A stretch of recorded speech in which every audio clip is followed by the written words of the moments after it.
Gary, earlier you were saying small business CEOs' economic concerns are no different from big-time CEOs. What's your concern as it relates to interest rates, and how are you preparing Goldman Sachs right now? Steph, look, we have the natural concerns that everyone else has in the world.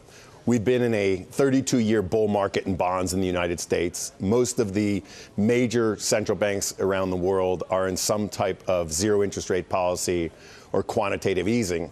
Obviously, this needs to come to an end at some point. I'm not predicting that it comes to an end anytime soon, but if you look at the normal progression of markets, there is really only one way that interest rates can go over some period of time, which is ultimately higher. I am concerned that the general public doesn't quite understand the pricing of bonds and interest rates and the inverse correlation between the two.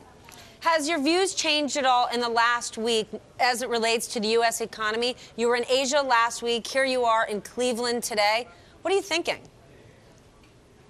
My views haven't changed. You know, when you look at interest rates and you look at fundamental monetary policy, you have to take a much broader, more macro view. So it's hard to change your views very quickly.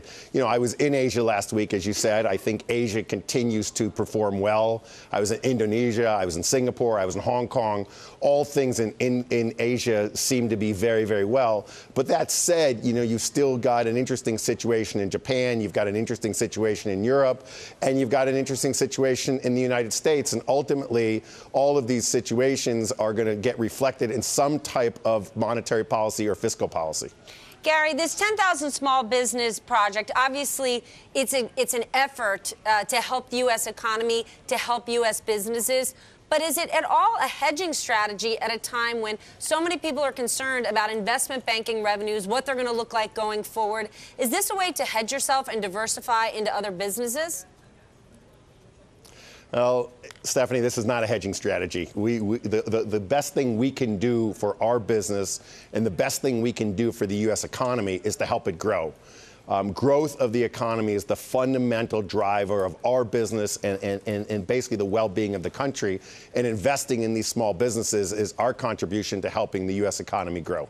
Is it a branding opportunity for you? When I think about the last 4 years and the difficult times bank presidents have had from a reputation standpoint across the United States, here you are in Cleveland, Ohio, a town where maybe they haven't been so positive on the investment banking world. How is it for you to sit there in a city that doesn't necessarily feel great about banks?